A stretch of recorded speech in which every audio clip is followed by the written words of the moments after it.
Hey guys, welcome back to another video. Sorry for all the noise, there is a bit of renovations going on in the place I live in at the moment. But with that said, I saw Tenacious D before they split up. Literally the night before the controversial show where Kyle said what he did, I saw Night 1 Sydney. And it was a decent show. I actually quite enjoyed seeing Tenacious D, Jack Black and Kyle Gass. Like, they were really great on stage together. The chemistry of this long-term friendship was shining through, and the music was great. I was there, like, getting into all the songs. Tribute was freaking awesome when they played that. Like, everyone in the whole arena, the stadium, whatever you call it. It wasn't really a stadium, it was like an arena. Everyone was really getting into it, and then, you know, Video Games was a pretty big song. Like, there's a lot of things that people were getting into from that show. Like, but when the next night, the Sunday, I was working on that day, so I didn't go to the Sunday show. I was originally going to go to the Sunday show because I was thinking on the Saturday show, which was the first show, will I go and see Tenacious D, or will I go and see Macy Gray? Because I wanted to see Macy Gray as well, but Macy Gray was at Amore Theatre. And I decided at the end of the day, oh, you know what, I'd rather see the D. I want to see Tenacious D, I'll go and see the D. And also I had work the next day, so I was like, you know what, if I only had to choose one, I'll have to go and see the D. But if I had the next day off, I would have been at the Sunday show, which is where Carl said the thing.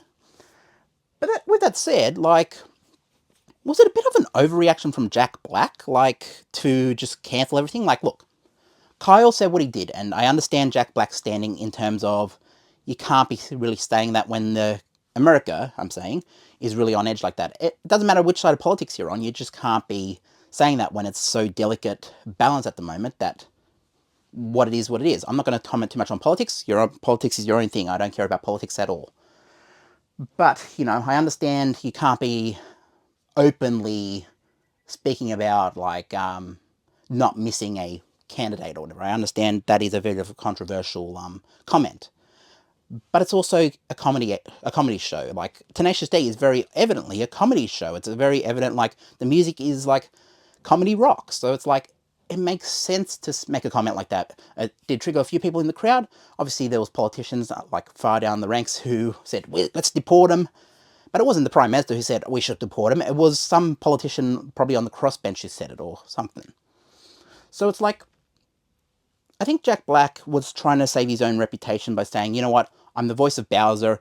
Nintendo might not like this. I'm also a very strong entity in Hollywood. I'm a very marketable entity. I don't want this to ruin any box office appeal I might have. I understand the call Jack Black made. But the backlash against Jack Black for doing it has been on a different level. Like, it is... Jack Black is getting more hatred than Kyle Gass for making the comment. But that's the thing. I saw the non-controversial show. So what I can say is that I think Tenacious will return. I think it's just a timing thing. I think it's Jack Black. It's going to take a few years. Just stop everything. Just make sure that... Wait till it calms down, essentially. And then I'm sure Tenacious will tour again. I don't think this is the end of Tenacious D unless something, God forbid, something bad happens to one of them. But that's the thing. It's like, I don't think this is the end of Tenacious D. I think they will tour again. But it was a bit of an overreaction from Jack Black to cancel the tour. There was people in Newcastle for that Tuesday show who were at the front door and were told at the front door, hey, they've cancelled the show. Like, it's over. And they were literally getting turned away at the door. Like, that's a bit of a poor thing. It's like, yes, they already had tour dates, but they should have made the call, like, play the show or whatever. Like, I don't know. Like, there's an old wrestling term, and I go back to wrestling all the time, but, like, wrestling was the first thing after 9/11 happened. Wrestling was the first house show, like the first televised show after that all happened with a crowd. So it's like, my mentality is you go ahead with the show. Like, you just do it and then make the call, like, give people heads up, like, hey, this might be a cancelled show. Like, there's a bit of thing there where it's like, okay, they did refund everyone their money who were going to that show, but I was lucky enough to see them before they broke up.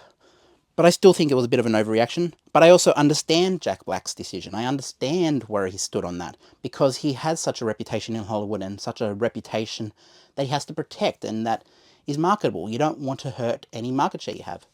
But let me know what you think. Jump down in my comments. I thought Tenacious D was awesome, the show I watched, the Night One Sydney, the one before the controversial one. I thought they were awesome. I thought they did a fantastic set. They were just as good as they ever were. But yeah, it's kind of sad to see how this might be the end of Tenacious D overall. I think they will return, but that's just me speculating as a fan. I think it's a bit of a sad end to Tenacious D if this is the end, truly the end. And yeah, jump down in my comments, let me know what you think. And also follow me on Instagram and Facebook, because I'm trying to pump those numbers up, and also it helps me overall because I have another place to post stuff. And yeah, follow the socials, and I'll catch you in the next one.